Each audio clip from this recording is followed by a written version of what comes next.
Perhaps I can help you, Chuck. I think the election was a victory for good government. It might also be called a victory for propaganda. But that would have been equally true if our opponent had won. But how can you study it? Well, you can begin by investigating the techniques of propaganda. Here, I've listed some of the main ones. Glittering generalities? What is a glittering generality? That headline you were quoting, a victory for good government. Good government is a phrase we use many times during the campaign. We said the mayor stood for good government and promised good government. But it's true, isn't it? What's true? What does good government mean? Is the mayor's idea of good government the same as yours? I see. It's a glittering generality. One of the best. There's another. Yes. And why do you suppose our opponents chose that phrase? I guess because everybody likes a real American. Right. And they wanted to transfer that liking for a real American to Mr. Butler. A day or so after that poster came out, I said in one of my campaign speeches, our opponent advertises himself as a real American. I say he is unreal, unrealistic. He is a visionary, a theorist, a dreamer. He is so thirsty for public office that like a weary traveler in the desert, he sees a mirage, and he is trying to sell it to you as real. There. Now what would you call that? That's name-calling, visionary, theorist, dreamer. That's right. And those are very polite names. For my collection of propaganda materials, I've made a special record of part of one of Mr. Butler's radio speeches. Mayor Cooper asks that he be judged by his performance in office. Very well. Let's ask him who was mayor when the municipal waterworks fell into such a state of disrepair that the whole town was without water for 2 days. Let's ask him. But no, let's not. It might embarrass him. That's what we call card stacking. Cooper was mayor when the pumping station broke down, but it was the men in office before him who allowed it to get into such a rundown condition, and it finally gave way before he could get anything done. And card stacking is choosing some facts and leaving out others and arranging them to suit your purpose. Now, did you see our little campaign movie? Yes, a couple of times. Well, let's look at it again. Land sakes, a body hardly has time enough. The house to clean, and the washing to do, and the men folks to feed. They like their chocolate cakes, too.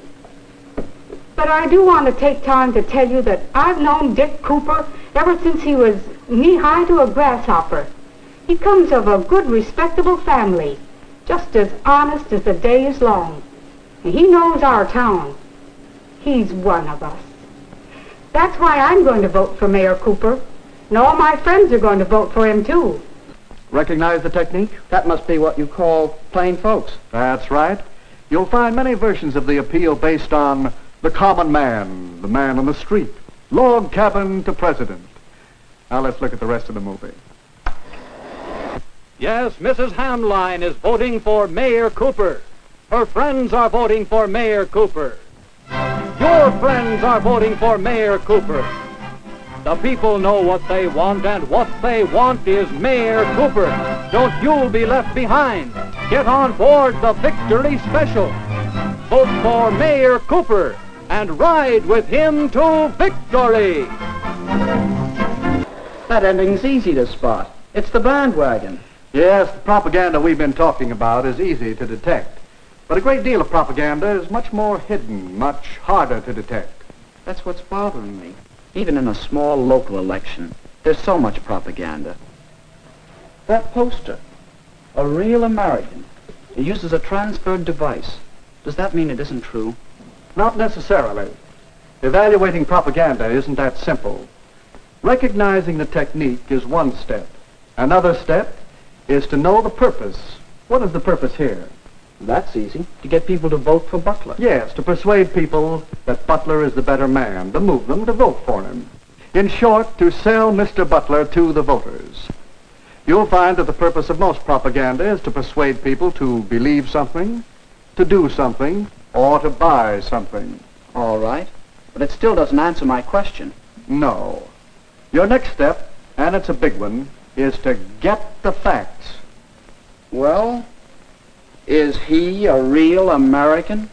Howard Butler was born in this country. He obeys its laws. He's a good citizen. Yes, he is a real American. The same can be said for Richard Cooper. So ask yourself whether the facts support the purpose. Do they support the transfer of feeling from real American to Mr. Butler over Mr. Cooper? No, I guess not. Well, that's your fourth step. Weigh the facts against the purpose and the technique. I think I understand. To know whether propaganda is good or not, whether it's true or not, I should know the purpose, recognize the technique, get the facts, and judge the purpose and technique by the facts. But when you want the facts about live political battle, don't come to a campaign manager. I might do it at that. But I will also go and see your opposition. Well, that's all right. Whenever you're tracking down propaganda, get as many different points of view as you can. Do you know something?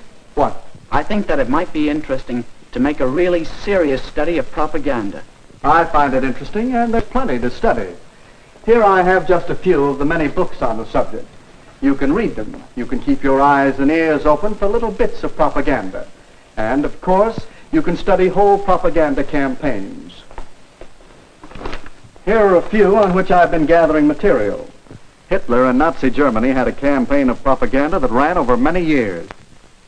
Then there's a wealth of propaganda to study on the subject of Russia and communism. There's propaganda to study in our own American elections, national as well as local, and in many of the major issues on which elections often hinge. Well, if I don't learn about propaganda, it won't be because there's no way to study it. That's right, Chuck. Remember the techniques of propaganda and use the procedure we out is a powerful force. So powerful that your study of propaganda is important not only to you, but to me and to the world.